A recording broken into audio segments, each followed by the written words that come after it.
한국경제TV 생생한 실전 투자 정보 와우퀴즈. 월 5,000원 커피값으로 투자 정보가 내 손 안에 배달됩니다. 와우킥 N에서 만나요. 네, 섹터 분석 말씀드린 것처럼 오늘은 반도체 보겠습니다. 연말을 넘어서 연초까지 시장의 키워드는 여전히 반도체라고 볼 수 있겠죠. 근데 문제는 얼마나 더 오르느냐 보단 사실은 무엇이 이 흐름을 지탱하느냐 그 근거겠죠. 그래서 오늘 반도체 랠리의 지속력 그리고 내년을 바라보는 전략 핵심적으로 살펴보도록 하겠습니다. 백기련 유한타증권 연구원 모셨습니다. 어서 오십시오. 안녕하세요. 네, 반갑습니다. 자, 우리 반도체 본론에 들어가기 앞서서 오늘 들어온 속보인데 로이터 통신의 보도에 따르면 그 상무부 미국 쪽에서 원래 중국 공장 규제했던 거 장비 반출을 완화시킨다는 보도가 나왔거든요. 이거 간략하게 코멘트 받을 수 있을까요? 네, 사실 그 중국으로 저희 공장들이 이제 삼성전자와 하이닉스 둘 다 좀 노출도가 있는 상황입니다. 그래서 뭐 디램 하이닉스 같은 경우는 디램 공장도 있고 삼성 낸드 공장이 좀 크게 있는 상황인데 그쪽으로 들어가는 제품들이 이제 4세대 쪽으로 좀 투자를 해야 되는 부분들이 저희가 있지 않습니까? 네. 근데 그 부분에 대해서 좀 완화를 시켜준다라고 하면 이제 내년 이제 후년에 대한 그 공급 물량들에 대해서 저희가 조금 더 납품력이 생기면서 좀 저희 국내 메모리 업체들한테는 나름 긍정적인 소식이 될 것 같습니다. 네. 자, 올해 마지막 거래일에 이렇게 반도체 쪽에 긍정적인 소식이 들리는 와중에 또 내년도의 기대감까지 이어갈 수 있을지 하나하나 보겠습니다. 시장의 가장 관심은 이거죠. 삼성전자, SK 하이닉스 좋다고는 얘기하는데 뭐가 더 좋을까? 어디에 좀 무게추를 싣고 계세요? 네, 사실 저희 두 종목 모두에 대해서 비중 확대 의견을 유지를 하고 있는 상황입니다. 잘 아시겠지만 여기서 두 종목이 왜 같이 가냐, 어떤 것 때문에 저희가 더 갈 수 있냐에 대한 지금 고민이 필요한데 사실 일단 내년 상반기까지는 걱정이 없다라는 말씀으로 시작을 하고 싶어요. 지금 저희 4분기 며칠 안 남았죠. 근데 예. 4분기 이제 실적 발표를 1월 둘째 주에 삼성전자 먼저 이제 잠정 실적을 공개할 거고요. 그리고 이어서 넷째 주 정도에 하이닉스도 실적 발표 컨퍼런스 콜을 통해서 공개를 할 텐데 사실 시장이 생각한 것보다도 4분기 상황이 되게 좋았습니다. 뭐 저희 환율도 좋기는 했지만 실질적으로 이 메모리 가격이 지금 견인하는 사이클 속에서 4분기에 예상했던 것보다 디램 가격 상승폭이 더 높게 나오고 있는 부분이기 때문에 이런 게 이제 시장 컨센서스를 상회하는 요인들로 좀 자극이 될 거다라고 좀 보고 있고요. 사실 이것보다도 그 지난주에 있었던 마이크론 실적 발표 때랑 비슷한 느낌으로 1분기에 대한 상황은 또 어떨 거냐. 1분기 가격이 저희가 생각한 것보다 더 올라갈 수 있을까. 왜냐면 이제 4분기에 이렇게 많이 올랐는데. 네, 4분기 이렇게 올랐는데 더 갈 수 있을까에 대한 고민이 필요하거든요. 근데 일단 저희 채널에서 확인해보면 1분기도 4분기 못지않게 되게 높은 수준으로 시장 생각했던 거 대비해서 훨씬 더 높은 수준으로 상승이 가능할 거로 좀 보이기 때문에 그 메모리 가격 자체도 더 올라간다고 보세요? 예, 여기에서? 맞습니다. 네, 1분기에도 훨씬 더 올라가는 흐름들이 나올 거고요. 네. 사실 개인적으로 걱정을 했던 거는 이 가격이 올라가긴 할 텐데 4분기보다 덜 올라가거나 하면 이제 피크 아닌가, 뭐 더 못 올라가는 거에 있어서 좀 부담을 느끼지 않을까 했는데 일단 1분기까지도 디램 가격 상승폭은 되게 높을 것이다라고 좀 봐주시면 될 것 같습니다. 그 영업이익 추정은 어떻게 하고 계세요? 뭐 4분기하고 내년도까지 좀 연간 영업이익이 계속 지금 외사에서도 눈높이 높이고 있는 그런 상황이어서. 맞습니다. 네, 일단 뭐 연간에 대한 눈높이는 이번에 저희 이제 뭐 4분기나 이제 1분기 실적 조정을 다들 하면서 상향 조정을 더 많이 할 거로 보고 있고요. 일단 눈앞에 있는 실적이 4분기이기 때문에 그 숫자들을 좀 먼저 점검해 보면 시장 컨센서스가 이제 삼성전자 기준으로 전사 영업이익 한 20조 초반 정도 나온다. 그리고 하이닉스 기준으로 한 17조 원 정도 나온다라고 지금 형성이 되어 있는데 뭐 달성하는데 큰 무리 없을 것으로 보고 있고요. 그거 이상의 숫자들이 좀 나올 것으로 보고 있습니다. 그리고 중요한 거는 사실 이제 차기분기에 대한 삼성과 하이닉스의 좀 톤이 되지 않을까라는 생각을 하는데 물량적인 측면에서 봤을 때나 아니면 가격적인 측면에서 봤을 때 1분기에도 여전히 공급업체들의 그 협상력은 우위를 좀 가져가는 흐름들이 나올 거기 때문에 별 걱정 안 하고 있습니다. 네, 컨센서스 말씀 주셨는데 이제 그 비트가 컨센인 것 같아요. 이거 다 뛰어넘어야 된다 이런 약간 이제 눈높이가 굉장히 높아지긴 했는데 그럼에도 불구하고 여전히 올해뿐만이 아니라 이제 실적 발표는 4분기입니다. 올해 거. 근데 내년도에 이익 전망치가 계속 이제 기대되기 때문에 삼성전자, SK 하이닉스 두 종목 모두 무리 없이 주도주가 될 것이다. 이렇게 좀 정리를 하면 될 것 같습니다. 메모리 필요한 분들은 빨리 사야겠는데요. 이 레거시 쪽도 지금 다 다 오르잖아요. 모바일, 네, 뭐 맞습니다. PC, 뭐에 네. 들어가는 메모리 쪽. 저도 좀 빨리 관련된 제품을 사야겠다 이런 생각도 들고. 네. 자, 소부장 가겠습니다. 이 소부장 같은 경우에는 우리나라 이 관련 기업들이 굉장히 많기는 합니다. 밸류체인. 그래서 그 안에서 좀 옥석가리기를 해야 할 것인가 아니면 전반적으로 내년엔 다 좋을 것인가 뭐 이런 문제점이에요. 네, 저희 일단 그 내년의 전략들을 보면 상반기와 하반기를 좀 나눠서 생각을 해보자라고 좀 시작을 할 수 있을 것 같고요. 네. 상반기 같은 경우는 4분기부터 올해부터 이어지는 가격 상승 사이클, 그러니까 P가 주도하는 사이클들이 이어질 거기 때문에 사실 대형주와 장비 업종에 대해서 계속 좀 세게 가져가는 전략들로 말씀을 드리고 있습니다. 근데 이제 상반기 좀 지나가면서 특히나 1분기가 피크가 될 텐데 1분기 지나가면서는 조금 시선을 소재 부품 쪽으로 좀 돌리는 그런 식으로의 전략을 말씀을 드리고 있고요.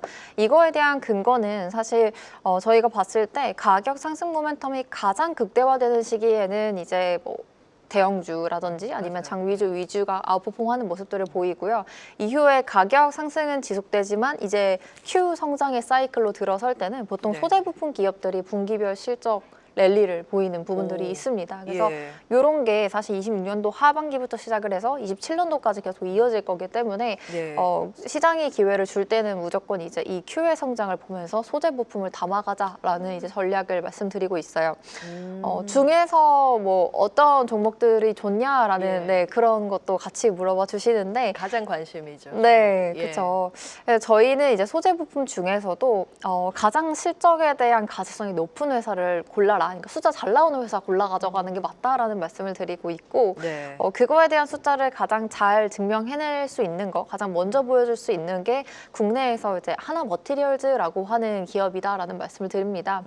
이 회사는 일본의 이제 장비사 도쿄일렉트론 쪽으로 에칭 파츠라고 하는 제품들을 납품하는 회사고요. 네. 영업이익률이 뭐 올해 기준으로 한 20% 중반 정도까지 나왔는데 이제 내년에는 아까 말씀드린 그 QL 상승에 기반해서 영업이익 레버리지도 가능할 거기 때문에 30% 이상의 이제 이익률을 달성을 하면서 실적 개선이 되게 가파르게 나올 수 있는 회사입니다. 하나 머티리얼까지 예. 종목 힌트 주셨습니다. 자, 이제 내년도에 메모리 반도체 키워드가 무엇인가 한번 찾아볼 텐데 HBM 3E, HBM4 막 이런 용어가 등장하잖아요. 이게 뭐가 다른 거예요?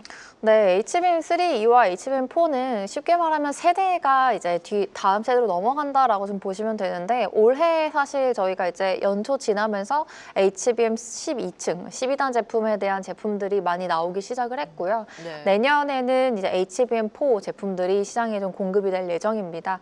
요게 이제 쉽게 보시면 HBM4 같은 경우는 내년 나오는 엔비디아의 루빈 제품들하고 그 수요나 출하량들이 많이 연동이 될 텐데요.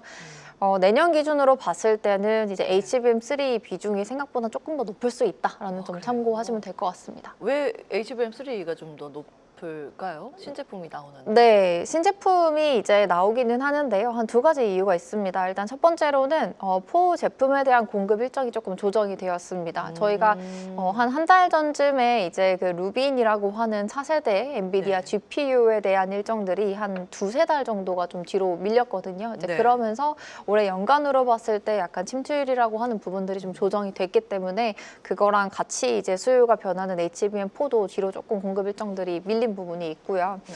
예. 네, 그리고 이제 두 번째가 이제 에이직이라고 하는 그 시장 때문인데 네. 내년에 저희가 글로벌 에이직 업체들, 특히나 뭐 구글이라든지 아니면 AWS에서 만드는 그 커스텀 칩 이런 부분들, 에이직 칩들을 보면 4보다는 3E 제품에 대해서 같이 탑재를 하면서 시장 대응을 할 예정이기 때문에 그렇군요. 네, 예. 전체로 봤을 때는 3E 제품의 비중이 좀 클 수 있다라는 점입니다.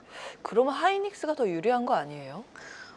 지금 뭐 HBM 같은 경우는 사실 공급력 측면에선 여전히 하이닉스가 우위를 가져가고 있는 상황이지만 네. 삼성전자도 이제 올해 연말 지나면서 3E에 대한 공급 점유율들이 조금씩 높아지고 있는 상황이고 그래요? 정상적으로 출하가 되고 있습니다. 그래서 두 회사한테 모두 긍정적인 소식이다라고 봐주시면 좋을 것 같고요. 예. 저희가 이제 그리고 분기별로 이제 이익 흐름에 대해서 좀 고민을 해봤을 때 하이닉스는 이미 HBM에서 높은 영업이익을 달성 운영한 회사다라는 측면에서 안정적이다라고 볼 수 있지만 예. 삼성전자 같은 경우는 사실 HBM으로 돈을 제대로 벌어본 적이 없잖아요. 근데 예. 내년에는 이제 드디어 좀 물량이 늘어나면서 이제 돈을 벌 수 있는 식으로 바뀌는 해이기 때문에 그런 관점에서는 좀 좋게 해석이 될 수 있을 것 같습니다. 예, 새로운 플러스가 예, HBM 수익이라는 이제 삼성전자 포인트 봤고요.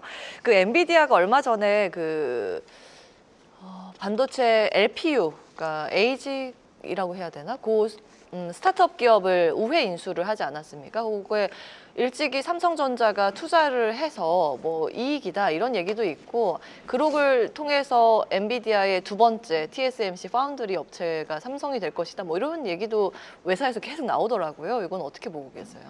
예, 사실 이 엔비디아의 그룹이라는 거의 인수 배경을 보면 엔비디아가 이제 작년 좀 하반기 지나가면서 부족하다고 느끼는 사업 포트폴리오를 추가하는 과정의 일환입니다. 그러니까 지금까지는 사실 AI가 이 스케일아웃을 하면서 이제 그 학습이라든지 이런 부분에 좀 특화된 칩들을 많이 냈었는데 네. 시장이 이제 인더스트리 관점에서 보면 AI 모델들이 효율성을 추구하고 있고 그 가운데서 추론에 대한 시장이 방대해지고 있기 때문에 네. 그거를 위해서는 추론칩이 좀 많이 필요하거든요. 근데 엔비디아가 그게 좀 부족했었기 때문에 예. 이제 그록이라고 하는 회사를 인수하면서 좀 안정적으로 사업 포트폴리오를 중장기적으로 가져가려고 하는 그런 전략이고요. 네. 어쨌든 이 회사가 그 그록을 인수하면서 이제 요 그록이라는 거에 시장 파일을 좀 키워 나가지고 나가고 그리고 그 사이에서 이제 이 물량들을 담당하는 파운드리 업체가 필요할 텐데 뭐 이게 인텔이 될 수도 있고 사실 삼성전자가 될 수도 있고 아직 확정된 부분은 없지만 TSMC 외에 안정적으로 이제 물량을 잘 조달을 받을 수 있는 파운드리 신규 업체를 찾아 나갈 가능성을 저희가 배제는 할 수 없을 것 같아요. 예. 네, 그래서 이제 삼성전자 파운드리 사업부에 대한 그런 부분들이 좀 부각이 되고 있는 것 같습니다. 자, 마지막 질문이 될 것 같습니다. 전체적으로 내년도의 반도체 트렌드하고 반도체 주의 전략은 뭐라고 보시는지? 네, 저는 이제 요즘 사실 반도체가 연말인데도 투자자분들도 쉬지 않고 공부를 하고 계시고요. 다들 여전히 콜을 많이 하십니다. 그래서 미팅 다니다 보면 많이 전달드리는 말씀이 26년도에도 그리고 27년도에도 사실 우리에게 메모리는 우리 편이다라고 좀 말씀을 드리고 있고 그렇기 예. 때문에 시장이 어떤 AI 버블에 대한 우려가 나오건 아니면 뭐 인프라에 대한 우려가 나오건 이렇게 우려가 있을 때마다 메모리를 사는 전략이 유효하다. 네, 이렇게 좀 정리를 드리고 있고요. 예. 뭐 일부에서 또 이제 루빈에 대한 이슈 지연이 나오면서 시장이 또 한번 부담을 느낄 수 있는 그런 시나리오도 있을 거잖아요. 근데 어쨌든 다양한 그런 우려스러운 일들이 나와도 메모리는 최소한 가져가는 그런 전략들을 좀 말씀을 드리고 있습니다. 그래서 아까 네. 말씀드렸던 이제 상반기 대형주 전략 그리고 네. 상반기 지나가면서 이제 소재 부품 기업들에 대해서 대응력을 좀 가져가는 그런 포트폴리오 말씀드리고 있습니다. 네. 지금 뭐 하이퍼스케일러들은 연산 반도체 뭘로 하냐 막 싸움이 있지만 어쨌든 필요한 건 다 이제 메모리 반도체이기 때문에 우리나라 주력 상품인 메모리 반도체주에 투자는 흔들릴 필요가 없다. 이렇게 마무리하겠습니다. 백기련 유한타증권 연구원과 함께했습니다. 오늘 말씀 고맙습니다. 감사합니다. 계속해서 다양한 경제 이슈를 알고 싶다면 구독과 좋아요, 알림 설정 부탁드립니다. AI 캐스터 권미정이었습니다.